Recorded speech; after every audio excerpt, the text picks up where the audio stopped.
شروع کرتی ہوں اللہ کے نام سے جو بڑا مہربان نہایت رحم کرنے والا ہے۔ دنیا کی پاک باز خاتون طیبہ طاہرہ سیدہ فاطمہ سلام اللہ علیہا کی پیدائش کے وقت کیوں مکہ کی تمام دائیوں نے ان کی والدہ حضرت خدیجہ کو اکیلا چھوڑ دیا تھا؟ درد ذا کے دوران کیوں حضرت خدیجہ پاس کوئی نہ تھا؟ سیدۃ النساء العالمین حضرت فاطمہ کی پیدائش کے وقت کیوں مکہ کی سرداروں نے حضور اکرم کے گھر کا گھیراؤ کیا؟ سیرت حلیبیہ جلد نمبر 1 صفحہ نمبر 138 میں روایت ہے کہ جب ملک کا کامیاب تجارتی سفر کر کے رسول اللہ صلی اللہ علیہ وسلم مکہ واپس لوٹے تو حضرت سیدہ خدیجہ نے آپ کو نکاح کا پیغام بھجوا دیا، تو رسول اللہ نے سب سے پہلے اس پیغام کا ذکر اپنے محبوب چچا حضرت ابو طالب سے کیا اور اس کے بعد باقی چچاؤں کو بتایا۔ سب نے اسی بات پر اتفاق کیا کہ اس شادی کے پیغام کو قبول کر لینا چاہیے۔ پیارے دوستو، پھر وہ مبارک دن بھی آ گیا کہ جب اللہ کے پیارے رسول کی شادی کی تقریب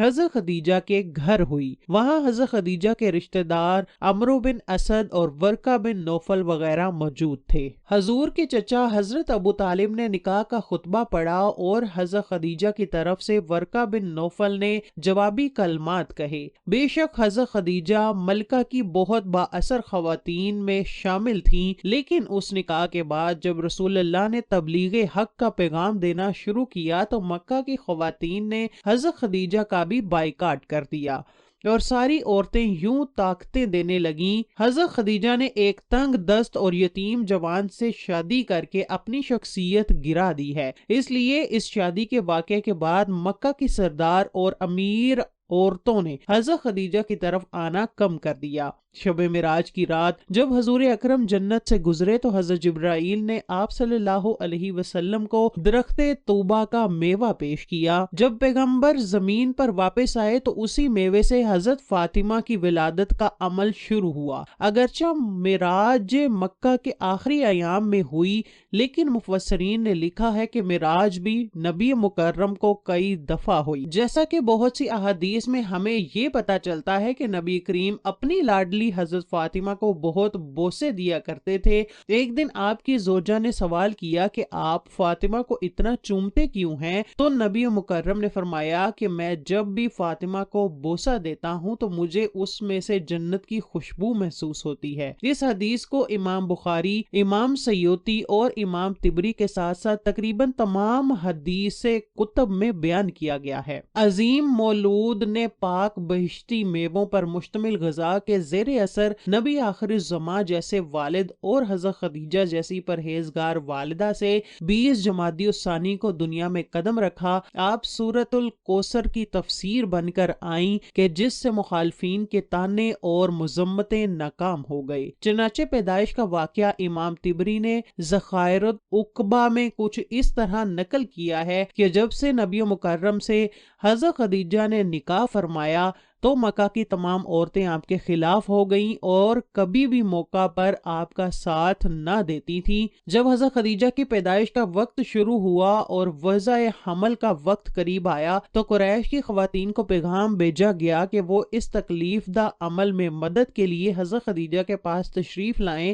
اب یہی وہ موقع تھا کہ مکہ کی عورتیں کہنے لگیں، تم نے ہماری بات نہیں مانی اور ایک غریب یتیم سے عقد کیا، اب اسی سے کہو کہ تمہارے لیے دائی کا بندوبست کرے، ہم تو ہرگز مدد کو نہ آئیں گی۔ حضرت خدیجہ نے جب یہ سنا تو وہ بہت غمگین ہوئی۔ مکہ میں فوراً خبر پھیل گئی تو مکہ کے مشرکوں نے حضور اکرم صلی اللہ علیہ وسلم کے گھر کا گھیراؤ کر لیا کہ آج کسی کو بھی حضرت خدیجہ کے پاس اندر نہیں جانے دیا جائے۔ خیر، وضع حمل کا سخت وقت کا آغاز ہوتا ہے اور حضرت خدیجہ اکیلی ہیں، کوئی معاون نہ تھا۔ آپ علیہ السلام کی دل کی دھڑکنیں تیز تر ہوتی کی گئیں اور لوگوں کی سرد مہری آپ کے لیے موجب تکلیف تھی۔ اچانک آپ کی روح کے افق میں ایک روشنی پیدا ہوئی، آنکھیں کھولی تو 4 خواتین کو اپنے نزدیک پایا، بہت پریشان ہوئی۔ ان میں سے ایک خواتین کہنے لگی کہ پریشان نہ ہو، ہمیں آج آپ کی مدد کے لیے بھیجا گیا ہے۔ یہ خواتین حضرت فاطمہ کی ولادت تک حضرت خدیجہ کے ساتھ رہیں۔ حضرت فاطمہ کی پیدائش کے بعد جب اس واقعے کا ذکر حضرت خدیجہ نے حضور اکرم سے کیا تو نبی مکرم نے فرمایا کہ وہ عورتیں فرعون کی بیوی آسیہ، مریم بنت عمران، سارہ، موسیٰ بن عمران کی بیٹی کلثوم تھی۔ جب حضرت فاطمہ کی ولادت ہوئی تو اللہ تعالیٰ کے حکم سے 10 جنتی حوریں بی بی فاطمہ کے پاس آب کوثر کا پانی اور جنت سے عمدہ لباس لے کر حاضر ہوئیں۔ ان حوروں نے بی بی فاطمہ کو آب کوثر کے پانی سے غسل دے کر جنت کے لباس میں لپیٹ دیا۔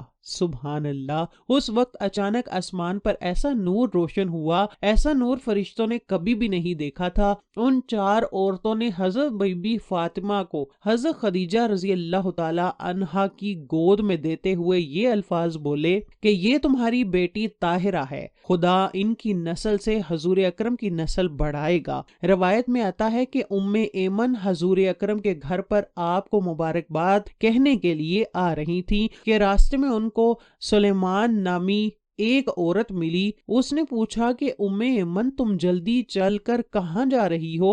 ام ایمن نے کہا کہ حضور اکرم کو اللہ تعالیٰ نے بیٹی سے نوازا ہے، میں ان کو مبارکباد دینے جا رہی ہوں۔ سلمہ ایمن کو کہنے لگی کہ محمد کے گھر بیٹی ہوئی ہے، بیٹا تو نہیں ہوا جو تم مبارک دینے چل نکلی ہو۔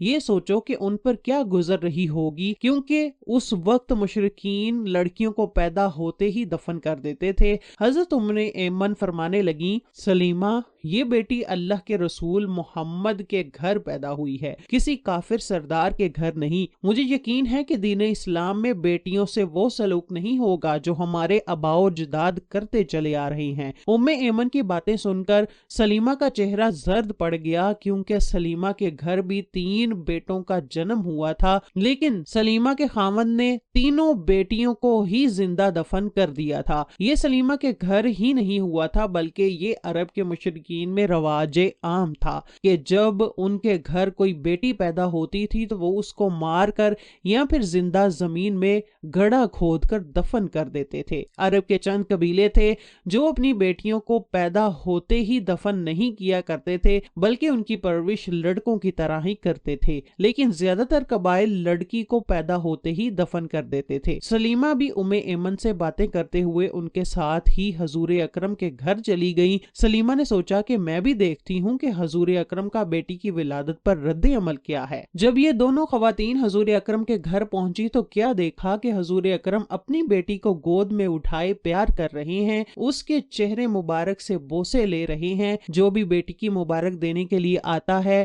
ان کو خوشی خوشی خیر مبارک کہہ کر روانہ کر رہے ہیں۔ سلیمہ حضور اکرم کے قدموں میں بیٹھ کر رونے لگی، یا رسول اللہ آپ کا دین سچا ہے، آپ سچے ہیں، آپ کا خدا سچا ہے، آپ کا گھرانہ سچا